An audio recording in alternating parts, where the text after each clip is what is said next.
Welcome to Boiler House Garage. This video is just a miscellaneous collection of a few finishing touches I'm doing to the 2004 Honda Civic, starting with bulbs. I have already changed a main beam and dip beam bulb, which is quite easy to do on this car, but you may have seen on the pre-MOT check videos that I've got a side light bulb and a rear number plate. These are the part numbers for the ring bulbs that I've already changed. Two upper bulbs can be accessed quite easily from the top here. The bulbs are in an L shape, and you can just twist the bulbs, and that's anti-clockwise to undo them. It's the side light bulb that's difficult to get to. The side light and rear number plate have exactly the same bulb. This is the Lucas part number. I'm going to start with the rear number plate lights. First of all, pop off the plastic cover. You can use a screwdriver, but it's handy if you've got a trim tool. Now unclip the bulb holder from one of the apertures. You simply squeeze these two side tabs here, and oh, it appears we don't actually have a bulb in here, so that's why it's not working. Again, there's the part number, if you couldn't see it clearly earlier.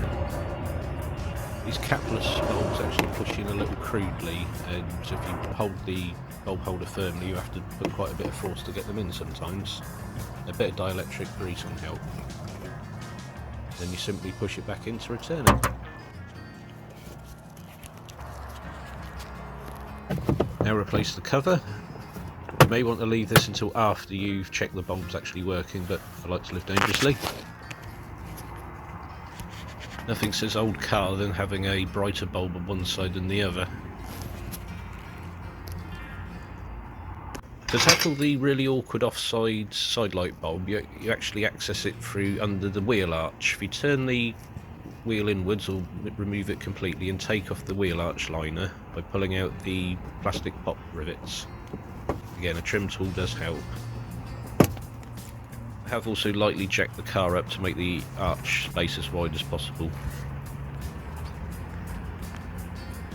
Once the push rivets are out, including this one at the back, you just pull off this cover, and now you've got access to the two lower bulbs, the indicator here.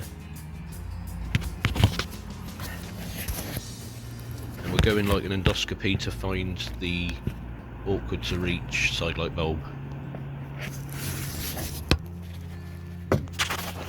Very fiddly, but you have to get your fingers in there and turn the bulb an eighth of a turn anti-clockwise, and this is what pops out.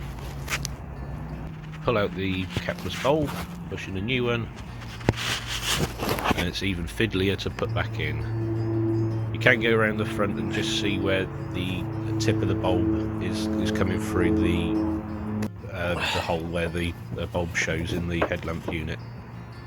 Once that's in, you turn it an eighth of a turn clockwise to secure it in place. Resecure the wheel arch with pop rivets.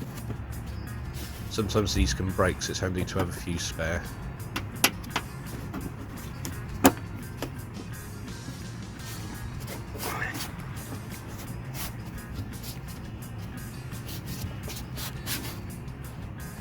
And not forgetting this one at the back.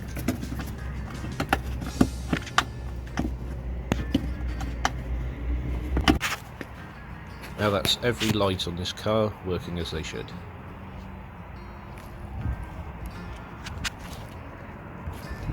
Something you should do after every service is take some silicone lubricant and lube up the seatbelt sockets.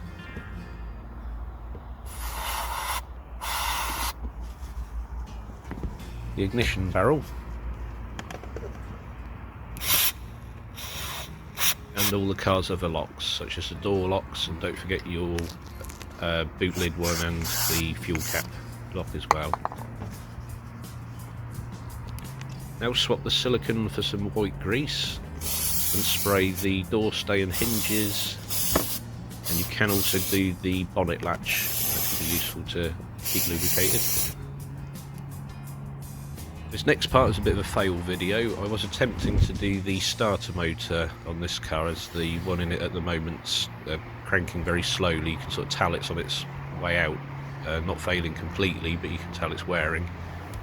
Since there are no other starter motor videos for this engine on YouTube, I thought I'd still show what I filmed anyway.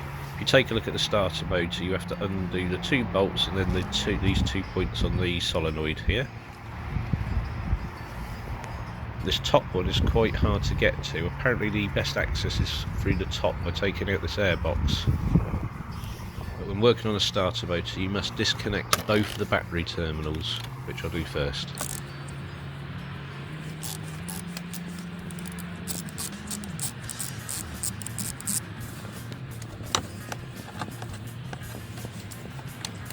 Make sure you keep the battery leads tucked out the way, because they can make their way back around and then touch the battery terminals, giving you a connection.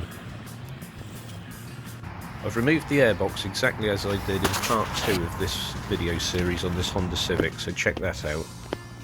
What I've read in the workshop manual, this is the best way to access the starter's top bolt. It's next to the gearbox linkage bracket, however, to be honest, I can't find it. If we take off the car's under trays, which you can see done in part 1 of this video series, we'll take a look from underneath and see if we can get a better idea of where the starter motor even is. A starter motor works by using geared teeth on your flywheel to turn the engine over. It will be near the gearbox bell housing, but facing the other way. The body of the starter will be opposite direction to the gearbox. We've got a bit of an oil leak here, but I just obviously want to make sure that the oil change I've done isn't leaking. It isn't, thankfully. That would be embarrassing. Looks like there's a little bit of a leak from the sump gasket is all. And there's the starter motor, if you can see it. Absolutely buried. I'll get some light on here for a closer look. So there's the bottom bolt, which shouldn't be too hard to access. It's the top bolt that's the trouble. And you can see the positive lead to the solenoid, the bolt for it's here.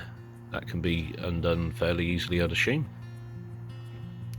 The ground wire, I'd imagine, would be a lot fiddlier. If we change the angle a bit, we might be able to get better access from this side. Another thing to bear in mind is that the torque on the starter motor here, the securing bolts will be quite hard, so you might need air tools, or you wouldn't just be able to undo this with a short ratchet. So just being able to see one of the bolts isn't enough to get it out. But of course the top bolts I can't even feel or see. This is the sort of job I can't really do led on my back on a driveway with the car jacked up. I need slightly better tools and a ramp ideally. So I'm going to leave this job for now until that's actually the case.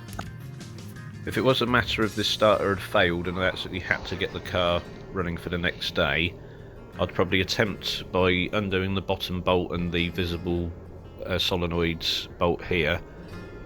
Get this, what I think is a crankcase ventilation hose, out of the way, and then try and access the top bolt like that. Even if that means getting a bit brutal with the starter and smashing the solenoid out the way. To refit the new one, I'd probably have the bolt already in the starter with a socket and extension bar taped to it, so when I place it back in place here, I can just get a socket on the outer edge here, and if it's taped on, just pull it and rip it out once it's torqued up. Of course, torquing it up properly with such limited access is another matter too. Thankfully, as this starter is still working, it's just on its last legs. I can limp on with it for now until I've decided what to do, and I'm only sharing this footage on this video because there's no other information on YouTube about this starter's location on this particular engine. It never rains, it pours with old cars. I've now got an airbag light. Fortunately for me, a company I work part-time for, I've got access to some expensive diagnostics equipment, which says there's no signal from the right side impact sensor. I'm going to first try resetting this by simply clearing the codes on this scanner. There are other codes related to the power steering and the common rail fuel pressure. Am I sure? Whatever that means, yes. So all of the codes clear bar the fuel rail error, but there's no performance issues with the car, so I'm happy with that. And we now have the airbag light out.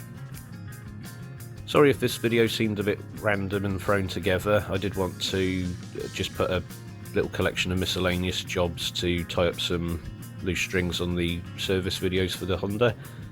Thanks ever so much for watching, and I'll see you in tomorrow's video.